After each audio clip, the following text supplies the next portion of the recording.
you know, uh, andro means man.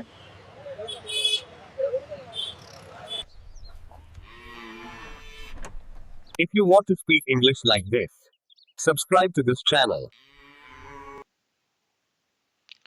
English root வேர்ட்ஸில் andro அப்படிங்கிற ஒரு வார்த்தையை வந்து பார்க்க போகிறோம்.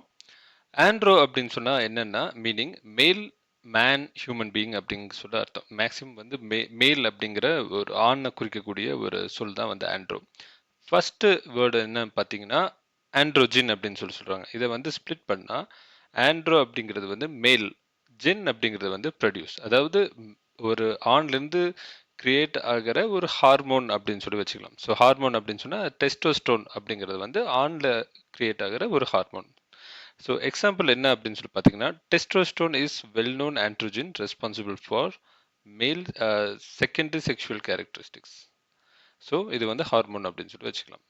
ஸோ நெக்ஸ்ட் வார்த்தை என்ன அப்படின்னு சொல்லி பார்த்துட்டிங்கன்னா ஆண்ட்ரோஜீனியஸ்.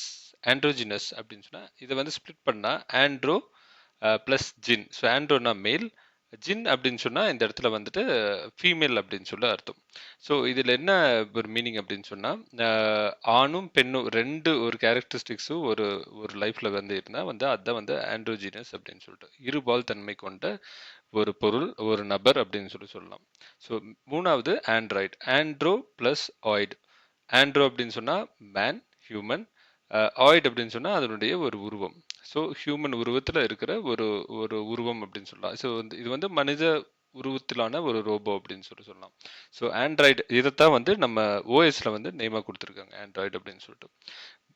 நெக்ஸ்ட் வேர்டு ஆண்ட்ரோஃபோபியா அப்படின்னு சொல்லிட்டு. ஆண்ட்ரோ அப்படின்னு சொன்னால் மேன், ஃபோபியா அப்படின்னு சொன்னால் பயம். ஃபோபியானா பயம், அதாவது ஆணை பார்த்தால் ஒரு பயம் வரும், பயம் தான் வந்து ஆண்ட்ரோஃபோபியா அப்படின்னு சொல்லி சொல்கிறாங்க.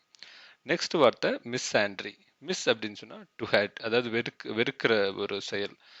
ஆண்ட்ரி ஆண்ட் அப்படின்னு சொல்லிட்டு ஆண்ட்ரோ அப்படின்னு சொல்லி சொன்னால் என்னன்னா மேல், அதாவது ஆண்களை பார்த்தால் வரும் வெறுப்பு தான் வந்து மிஸ் ஆண்ட்ரி அப்படின்னு சொல்லி சொல்லலாம். நெக்ஸ்ட் வார்த்தை மோன் ஆண்ட்ரி. மோன் அப்படின்னு சொல்லிட்டு என்னன்னா சிங்கிள் அப்படின்னு சொல்லி அர்த்தம். ஆண்ட்ரினா மனிதன். அதாவது இதுல என்ன மீனிங் அப்படின்னு சொல்லி திருத்தி சொல்லலாம் அப்படின்னு சொன்னா ஒரே ஒரு கணவனை கொண்ட ஒரு பெண் அப்படின்னு சொல்லி சொல்லலாம். ஸோ இல்லைன்னா ஒருவனுக்கு ஒருத்தி அப்படின்னு சொல்லி சொல்லலாம். நெக்ஸ்ட் வார்த்தை ஃபிலாண்டர். ஸோ ஃபிலாண்டர் அப்படிங்கிற ஒரு வார்த்தை வந்து நீங்கள் கேள்விப்பட்டிருப்பீங்க, பட் மீனிங் தெரியாது. ஃபில் ஆண்டர். ஃபில் அப்படின்னு சொன்னால் என்னன்னா லவ் அப்படின்னு சொல்லி மீனிங். ஸோ மேன் அப்படின்னு சொல்லி சொன்னால் என்னன்னா ஒரு மனிதன், ஸோ ஆண் அப்படின்னு சொல்லி வச்சுக்கலாம். ஸோ ஃபிலாண்டர் அப்படின்னு சொன்னால் என்னன்னா பல பெண்களை நேசிக்கும் ஒரு ஆண், பல பெண்களுடன் தொடர்பு வைத்திருக்கும் ஒரு ஆண். இதை வந்து ஃபிலாண்டர் அப்படின்னு சொல்லி சொல்கிறோம். நெக்ஸ்ட் வார்த்தை ஃபிலாண்டரர் அப்படின்னு சொன்னால் ஃபிலாண்டரர் அப்படின்னு சொன்னால் முன்னாடி பார்த்த வார்த்தைகளோட இது ஆண்டர் அப்படின்னு சொன்னால் ஒரு ஒரு ஆணை குறிக்கக்கூடிய ஒரு ஒரு பர்சனை குறிக்கக்கூடிய ஒரு வார்த்தை. ஃபிலாண்டரர் அப்படின்னு சொன்னால் பல பெண்களுடன் தொடர்பு கொள்ளும் ஒரு ஆண், அதுதான் சபலக்காரன் அப்படின்னு சொல்லி சொல்கிறாங்க. ஸோ பாலி ஆண்ட்ரி அப்படின்னு சொல்லி சொன்னால் என்னென்னா பாலி அப்படின்னு சொன்னால் மெனி அப்படின்னு சொல்கிறது, அதாவது பல, அதிகம். ஆண்ட்ரி அப்படின்னு சொல்லி சொன்னால் மேல், அதாவது ஒரு பெண்ணுக்கு வந்து நிறைய கணவன்கள் இருந்தால் அதுதான் வந்து பாலி ஆண்ட்ரி அப்படின்னு சொல்லி சொல்கிறாங்க.